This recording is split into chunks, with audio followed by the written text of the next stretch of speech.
ఈ రోజు ఆటో డ్రైవర్లు అనేక మంది ఉపాధి అవకాశాలు సరిపోక ఉపాధి చాలక సాలెడు జీవితాలు గడుపుతూ మరి ఏదైతే డ్రైవర్లుగా తమ జీవితం కొనసాగిస్తున్నారో కుటుంబ పోషణ భారం అవుతుందని చెప్పి భావించేటువంటి తరుణంలో మరి ఈరోజు కూటమి ప్రభుత్వం ఏదైతే అధికారంలోకి వచ్చిన తర్వాత అధికారానికి రాకుండా ముందరే మరి కూటమి నాయకత్వం గౌరవ ముఖ్యమంత్రి చంద్రబాబు నాయుడు గారు, ఉప ముఖ్యమంత్రి పవన్ కళ్యాణ్ గారు, కేంద్రంలో ఉన్నటువంటి నరేంద్ర మోడీ సహకారంతో మరి ఈరోజు ఏదైతే ఈ సూపర్ 6 పథకాలు ఇస్తామని హామీ ఇచ్చారో ఆ హామీలో భాగంగా మరి ఒక్కొక్కటిగా రాష్ట్రం ఆర్థిక ఇబ్బందులు ఉన్నప్పటికీ ఒక్కొక్క పథకాన్ని నెరవేరుస్తూ ఇచ్చిన హామీలన్నీ కూడా ప్రజలకు చేరవేస్తూ మాట తప్పని ప్రభుత్వంగా ఈ రోజు ప్రజలకు సేవలు అందిస్తున్న విషయం ఏందని తెలుసు.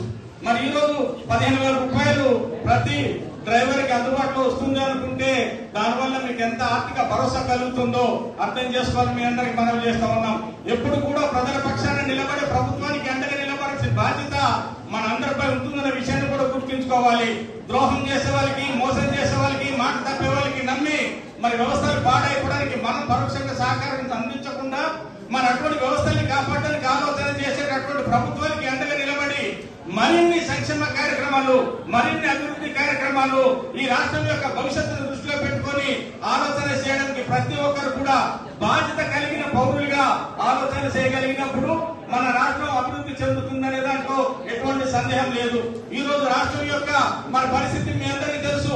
ఆర్థికంగా ఇబ్బందులు ఉన్న వైసీపీ ప్రభుత్వం అప్పుల ఊపిలో నెట్టి ఆ వడ్డీలు కూడా కట్టలేని పరిస్థితికి తీసుకొచ్చిన వాటన్నింటినీ కూడా అధిగమిస్తూ అనుభవంతో కూడుకున్నటువంటి ముఖ్యమంత్రి చంద్రబాబు నాయుడు గారు, ఆయన తోడుగా పవన్ కళ్యాణ్ గారు, వీళ్ళిద్దరికి అండగా నరేంద్ర మోడీ గారు ఈ రోజు రాష్ట్రానికి అభివృద్ధి వైపు పరుగులు పెట్టిస్తూ సంక్షేమ కార్యక్రమాలను కొనసాగిస్తూ వాళ్ళు తీసుకునే చర్యలు ఆదర్శప్రాయంగా ఉంది. ఎంతో ఆదర్శవంతమైనటువంటి కార్యక్రమాలు చేస్తూ మన ఆర్థికంగా మనకు భరోసా కల్పిస్తున్నప్పుడు ఆ ప్రభుత్వానికి అండగా నిలబడడానికి, ప్రభుత్వాన్ని సక్రమంగా ఇచ్చే పథకాలన్నీ సద్వినియోగం చేసుకోవడానికి మీరంతా కూడా మంచి మార్గంలో నడవాలి, మంచి ఆలోచనతో నడవాలి.